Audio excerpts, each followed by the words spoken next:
Welcome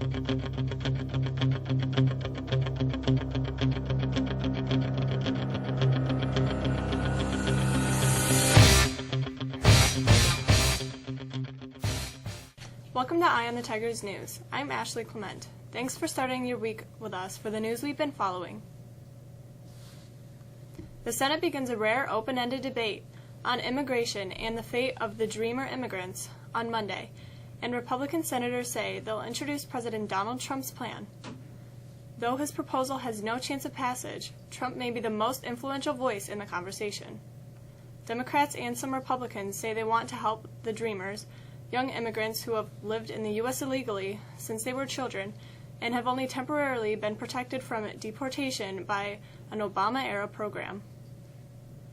Trump has said he wants to aid them and has even proposed a path to citizenship for $1.8 million, but in exchange wants $25 billion for his proposed U.S.-Mexico border wall, plus significant curbs to illegal immigration.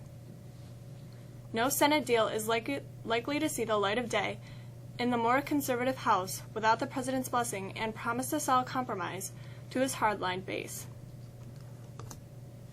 Emergency teams combed the snowy fields outside Moscow on Monday, searching for debris from a crashed Russian airliner and the remains of the 71 people aboard who died. The An-148 twin-engine regional jet bound for Orsk in the southern Urals went down minutes after taking off from Moscow's airport Sunday afternoon. All 65 passengers and 6 crew on board were killed. Russian investigators quickly ruled out a terror attack, but will not speculate on possible reasons for the crash.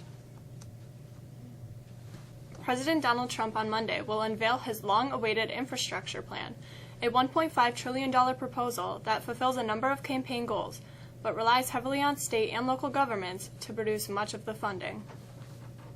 The administration's plan is centered on using $200 billion in federal money to leverage local and state tax dollars to fix America's infrastructure, such as roads, highways, ports, and airports. Trump has repeatedly blamed the crumbling of the nation's roads and highways for preventing the American economy from reaching its full potential. Many in Washington believe that Trump should have begun his term a year ago with the infrastructure push, one that could have garnered bipartisan support or, at minimum, place Democrats in a bind for opposing a popular political measure. Critics are arguing that $200 billion is nowhere close to what's needed to bind the nation's infrastructure up to higher standards. A British airport has been shut down after a large World War II bomb was discovered in the area. London City Airport closed late Sunday night due to a 1,100-pound explosive found in the nearby River Thames. Police said workers came across the unexploded ordnance from the 1940s during pre-planned work at the airport earlier Sunday. The BBC reports the East London airport will be closed all Monday, canceling all flights and affecting up to 16,000 passengers. Families in the area have also been evacuated as specialists from the Royal Navy begin removing the device. We've got some relief from the bitter cold this winter. What the heck?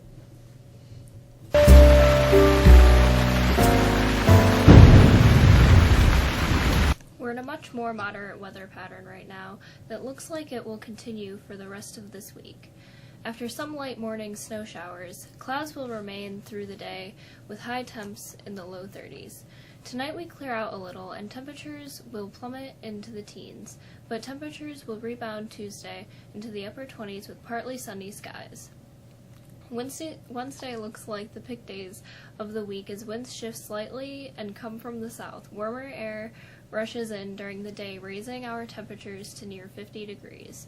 We stay above normal on Thursday before some colder weather comes back on Friday. That's a quick look at the forecast. I'm Amanda. Have a great day. The Syracuse Orange held on to beat Wake Forest yesterday. Here's Liam with sports.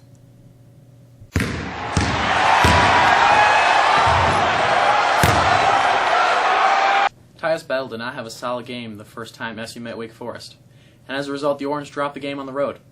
Battle was clearly not going to let that happen again. The sophomore guard lit up the Demon Deacons for the 34 points in the 78-70 win that keeps Syracuse's slim NCAA tournament hopes alive. Syracuse built a 14-point lead early in the second half before the Wake Forest began to light it up behind the three-point arc. Battle and O'Shea Brissett continued to attack the basket, leading to the Orange shooting 49 free throws. Syracuse is back at it on Wednesday with its hosts, North Carolina State. A blustery morning wind had just about everyone scrambling in the men's slopestyle event, except for Red Gerard, who kept his footing all the way to the podium. Kicking off the second day of full events at the Pyeongchang Olympics, the 17-year-old snowboarder won the United States' first gold medal of the Games. Earlier, Simone Hegstad Kruger led a Norwegian sweep and won the men's 30-kilometer cross-country skiathlon, despite crashing on the first lap. The men's downhill was postponed until Thursday because of strong winds, but other medals were scheduled to be awarded in the men's 10-kilometer sprint and biathlon, the ladies' moguls in freestyle skiing, and men's luge singles. Finally, Mescal Wrestling will be sending another athlete to this state meet as sophomore Dean Shambo claimed the Section 3 Division II title. Shambo, the 2 seed, defeated top seed Joe Powers from Port Byron 3-2 to take home the championship at 120 pounds. That's a quick look at sports. I'm Liam. Have a great day. Sports physicals will be held in the school nurse's office tomorrow, February 13th. Please see Ms. Lindsley for the required paperwork. New Vision applicants. Your applications and supporting documents must be turned into Student Services by tomorrow, no later than 3 p.m. Only 9 school days left until the French Club semi-formal takes place. Tickets will be on sale until March 1st. No tickets will be on sale the day of the dance or at the door. Plan now and get your ticket ahead of time. Thanks for being with us today. For the staff of On the Tigers News, have a good day. I'm Ashley.